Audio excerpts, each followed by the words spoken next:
Ribut. Assalamualaikum warahmatullahi wabarakatuh. Waalaikumsalam. Selamat sore teman-teman. Selamat berpuasa yang sebentar lagi kita akan berbuka puasa. Pak Rizal, ini kita dari kemarin kan udah kedatangan Mas Badrun ya. Betul. Ini sekali-kali biar Mas Badrun yang opening gimana? Boleh ya? coba. Yuk, Mas Badrun. Teman-teman, kita yang opening kali ini akan Mas Badrun. Yuk, 1, 2, 3. Ayo opening. Selamat malam. Kita akan Oke teman-teman. Oke, pada sore hari ini ya Gus ya, kita akan membahas kayak Ya. rahasia Gus. Rahasia malam 1000 bulan Gus. Dimana itu kan ini hanya terjadi di Ramadan saja kan Gus ya. Betul. Nah itu kadang ada banyak orang yang salah persepsi, salah pengertian juga tentang malam 1000 bulan itu atau Lailatul Qadar gitu kan ya Gus ya. Ini Salahnya di mana? ya salah, kayak mereka malah terus fokus di malam 1000 bulan tapi nggak apa ya? Betul. Kayak siapa? Kayak kami. Kebanyakan kayak gitu Gus soalnya Gus. Jadi yang lain disampingkan, yang penting 1000 bulan. 1000 bulan. Kan itu juga dituangkan di salah satu surat ya Gus ya. Ya. Tuh lupa saya. Dulu pernah ngaji tapi lupa. Kayak Gus Surat langsung saja. Al-Qadar ya Gus ya. Ya, gimana coba? Wah, kayak gitu kalau Ayo, gimana Mas ya? Badrun. Ayo Mas Badrun. Mas Badrun. Saya. Mas Badrun, yuk. Dibantu Pak Rizal yuk. Waduh, Inna Anzalna coba. Inna anzalna fi Lailatul Qadar. Lailatul apa Lailatil? Lailatul. Lailatul Qadar. Terus. Wa ma Atrokama Lailatul Qadar. Lailatul Qadar. Khairul Khairul min alfi syahri. Terus Tanas Tanazzalul ikatu warruhu fiha. fiha bi'idni rabb bi'idni rabbika bi'idni rabbihim min kulli amr. bi'idni rabbika Salamun hiya hatta matlail fajar. Ayo rapat. Gak hafal guys. Habis itu dihafalkan dulu ya. Ya, wes. Siap. Karena kan belum nikah. Ya. Nah, besok siapa tahu maharnya nikah, calonnya harus membaca itu kan mutar atau rasito. Ya kan ada tuh di film itu. Ya. Harus hafal apa itu, lupa saya. Hafal ayat-ayat pendek itu ya, guys. Ya. Kalau ada yang seperti itu mau Siap guys. Kembali lagi ke Topiknya. Ya monggo Gus, gimana Gus itu Gus? Tentang itu aja itu. ya. Rahasia. Malam Lailatul Qadar memang khusus hanya ada pada umat Nabi Muhammad SAW. Bahkan itu yang menjadi keinginan para nabi-nabi menjadi umat Nabi Muhammad kan salah satunya itu. Kemuliaan itu, kemuliaan yang sangat banyak. Umurnya pendek tapi bonus-bonusnya banyak. Jadi malam Lailatul Qadar itu kan ada riwayat mengatakan di malam-malam ganjil. Iya. Di 10 Malam terakhir. malam terakhir yang ganjil. Ada lagi rumus-rumus dari salafun sholih. Jadi ada perkataan Imam Ghazali ini membuat rumus. Nanti kalau mau lebih diperpanjang ya nggak apa-apa. Tapi intinya kan kalau tidak dijelaskan secara rinci nanti akan menjadi friksi-friksi ya. Ada yang sepakat, ada yang tidak. Ya kan? Tapi ketika dalil itu kita terangkan secara akli dan nakli tentu akan sepakat. Seperti yang sering kita bahas kan ada celah-celah sudut-sudut yang berbeda. Jadi kembali lagi ada perkataan Imam Ghazali radhiyallahu an bahwa memberikan rumus apabila puasa itu pertama kali puasa kok jatuh pada hari Sabtu maka bisa dipastikan insya Allah lah gitu maka Lailatul Qadarnya akan jatuh pada malam 23. Berarti kan tadi malam. Sekarang kan episode ke 23. Mbaknya saya Gus. Kan tadi malam. Ini perkataan seorang ulama, seorang wali, seorang filsuf, bisa dikatakan seperti itu, seorang ilmuwan mengatakan seperti itu. Terus dikukuhkan, dikukuhkan, ada statement lagi dari Abul Hasan Asyadili. Jadi seorang waliullah agung, seorang pencetus sebuah thariqah namanya thariqah Syadiliyah, itu berkata, setelah saya dari balik sampai saat ini saya berkata, ketika saya menggunakan rumusnya Imam Ghazali, saya tidak pernah ketinggalan Lailatul Qadar, selalu pas. Loh kok bisa tahu? Kan ada ciri-cirinya. Di Quran kan ada, di hadis juga ada. Tapi kalau berdasar rumus itu selalu ciri-cirinya tepat. Apa tuh ciri-ciri Lailatul Qadar itu? Satu, ketika sore sebenarnya cerah. Tapi karena tertutup oleh malaikat-malaikat dari langit yang turun ke bumi mau mendoakan umat Nabi Muhammad, maka kecerahan itu sedikit remang-remangan, sedikit kemerah-merahan, sedikit jingga. Bisa dibuktikan ketika pakai rumus itu, umpama malam 23, ayo kita buktikan, berarti kan sudah kemarin. Sore menjelang sehabis asar itu, langit kemerah-merahan enggak? Miko abang itu Gus. Ya, kemudian malamnya tidak ada angin ribut, tidak ada suara gaduh, bahkan biasanya hewan-hewan bunyi itu malu-malu kucing, kecuali memang diupayakan untuk dibunyikan. Contoh, kucing digebuk, itu temuni tuh.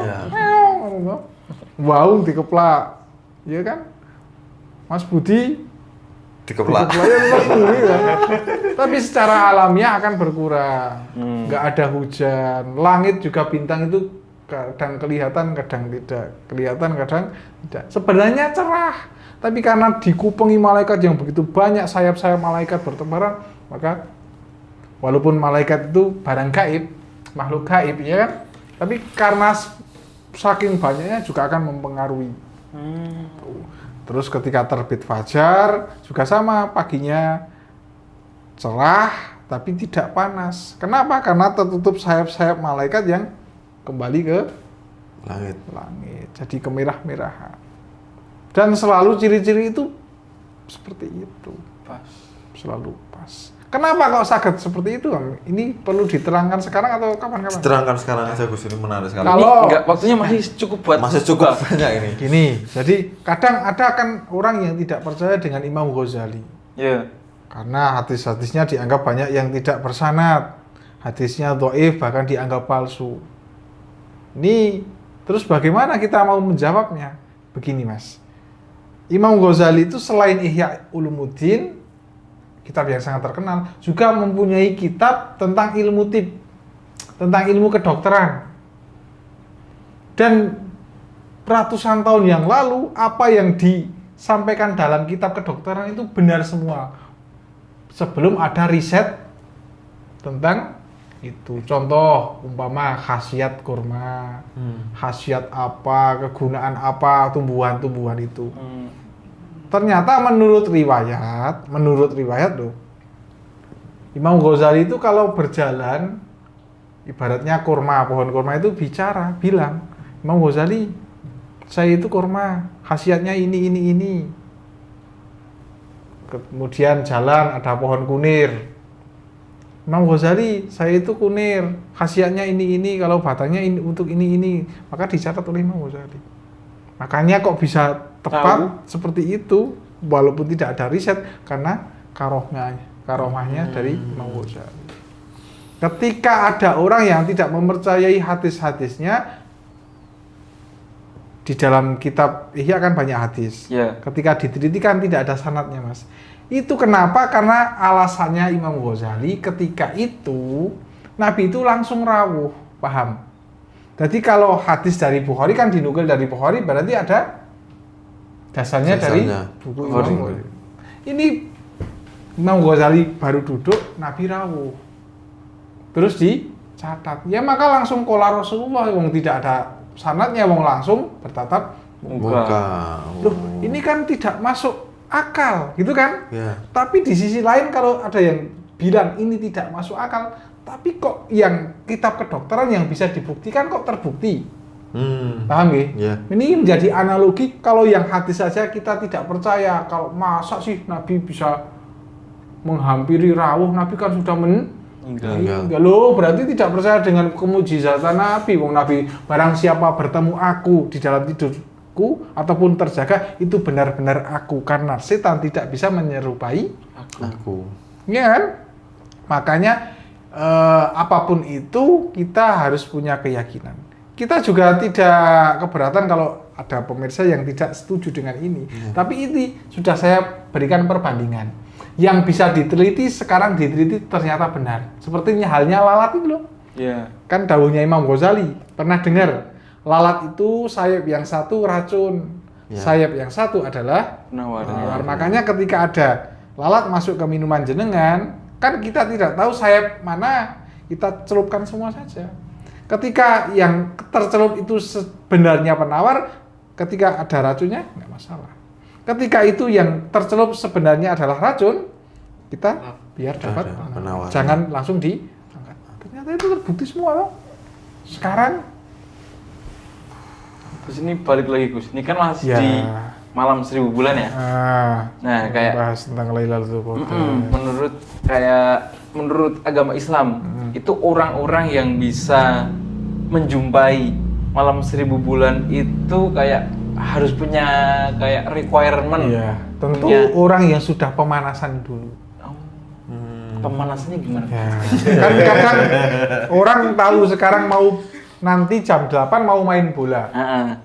Wow, sudah aku biasa lah, mau bola tahulah tekniknya seperti itu. Langsung main bola. Gimana? Kok ya kan? Tapi ketika besok tahu jam 8 mau main bola, sekarang mulai pemanasan. Mulai dribbling kecil, oper-oper kecil, atau bahkan latihan tendangan sudut. Besok ketika main sudah lancar. Paham nggak tuh? Ya. Tahu kita Lailatul Qadar umpama malam ganjil malam 3/23. Kalau wah udahlah tahu besok aja. Ternyata ya tekan gone glosor toh Mas. Harus pemanasan dulu, tarawih dulu, sebelumnya harus pemanasan. Gus, berarti kalau misalnya memang ada kayak semacam pemanasan dalam tanda kutip selain kita mempersiapkan diri untuk ibadah dan lain sebagainya. Apakah ketika kita bertemu malam Lailatul Qadar perasaannya itu kayak apa ya? Rasanya ya kayak seorang cewek yang dilamar oleh laki-laki pujaannya. Nggih. Itu kan dengan bahasa gaul sekarang memang ya.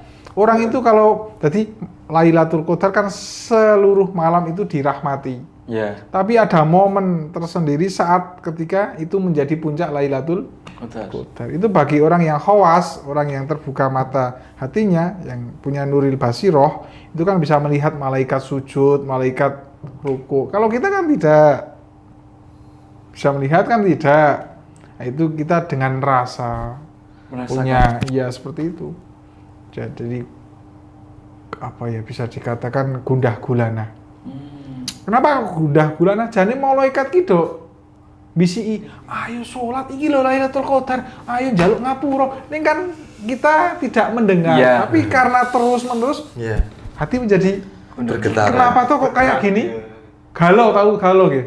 Ketika kita sudah ambil air wudhu, sholat 2 rakaat kok langsung itu. Sebenarnya apa kok ada kegundahan seperti itu? Bisikan malaikat-malaikat tapi kita tidak menyadari. Seperti halnya jenengan bisi ini tapi umpama tidak terlihat kan tetap iya apa ya kan seperti itu. Iya kanan. Berarti memang lirik lagune Kiki itu ya marga satwa tak berbunyi itu kan. Itu kan Quran dan hadis. Yang gunung menahan nafasnya itu berarti sesunyi itu berarti ya. Tapi itu kejadiannya lama gak sih Gus? Kalau Lailatul Qadar itu Gus? 1 malam kan sampai subuh. 1 malam. Kira itu cuma itu ada puncaknya tadi itu saya bilang. Tapi semalam itu juga dirahmati sampai subuh. sampai subuh, sampai fajar. Ini saya Paham tanya, nggak? Paham toh? Paham. Paham. Dari maghrib Ya. itu sudah menjadi malam yang diberkahi. Sampai Doanya dikabulkan, meminta maaf di ngapura, dimaafkan, diberikan maaf. Tapi ada puncak seremoni kan, ada puncaknya. Semisal katakan jenengan nikah kan mulai dari pranikah kan sudah ada. Nah puncaknya ketika Qabil itu kan gitu. Iya. Gimana Mas Qabil itu? Latihan dulu toh. itu nikah Kok- batat si wajah. Kalau saya penggulanya langsung ulang. Oke, berarti kita cut dulu Pak Rizal ya gitu ya. Nah, dulu ini sangat menarik sekali. Cuma apa namanya banyak hal yang perlu didiskusikan lagi ya di luar waktu Ramadan ini memang. Walaupun nanti tema-temanya tetap akan sedikit banyak juga kita ngambil dari tema-tema yang Ramadan yang sebenarnya belum selesai kita bahas, kita kulik. Jadi mungkin gini Mas Rizal, Mas Budi, kesimpulannya malam Lailatul Qadar ini adalah malam lebih baik daripada 1000 bulan. 1000 bulan itu kalau dikonversi menjadi tahun sekitar 83 tahun. Maka pergunakanlah kapanpun itu, kita harus menganggap itu sebuah Lailatul Qadar terus. Tapi karena kita orang yang payah, orang yang malas seperti ini, ya paling tidak 10 malam yang toh paling tidak kalau ada rumus-rumus, kalau yang meyakini monggo. Karena juga kita punya rumus kan juga bisa dibuktikan secara ciri, ya kan? Ya. Kita ambil saja ciri-ciri dari Imam Ghazali, kita perbanyak ibadah, kita banyak beramal agar mendapatkan fadilah Lailatul Qadar. seperti hanya beribadah 1000 bulan. jenengan sedekah 2000 ibaratnya kaya 2000 terus selama 83 tahun. Jenengan sholat 2 rakaat kaya dene sholat terus selama 83 Tahu. Tapi juga kiasnya kalau jenengan kok maksiat di malam-malam itu, ya bahaya Mas.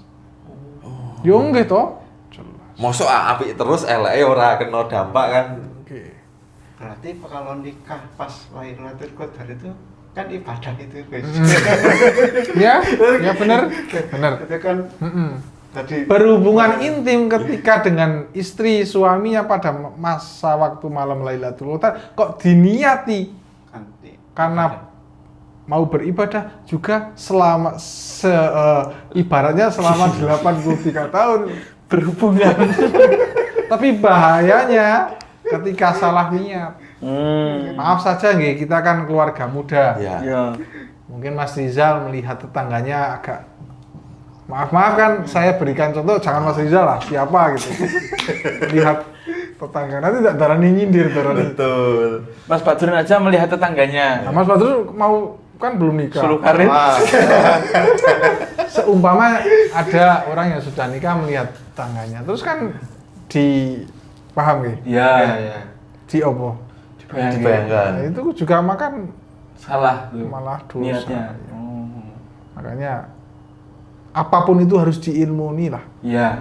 Karena memang biar kita itu bisa bertaubat juga harus punya ilmunya. Maka ada sebuah jokes dari Gus Dur kan. Gus, kiai kok sekarang kayak gini tuh Gus? Ya nggak apa-apa. Mereka kan tahu jalannya tobat. Kalau kamu jangan kayak gitu, mau nggak tahu jalannya.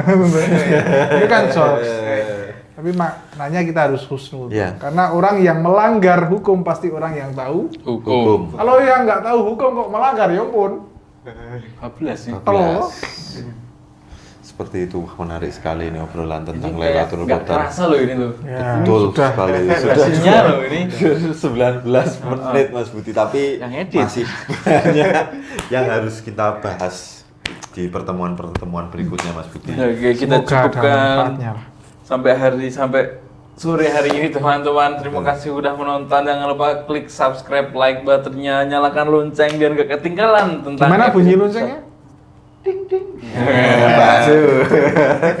biar kita nggak ketinggalan 10 episode terakhir kita ya. Masih bersama saya Budi dan rekan saya Rizal, kami ribut bersama Gus Najib. Ditambah Irfan Yes. Badrun.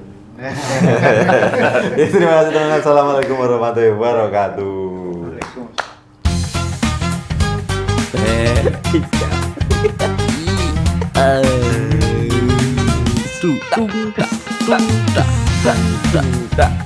Ribu.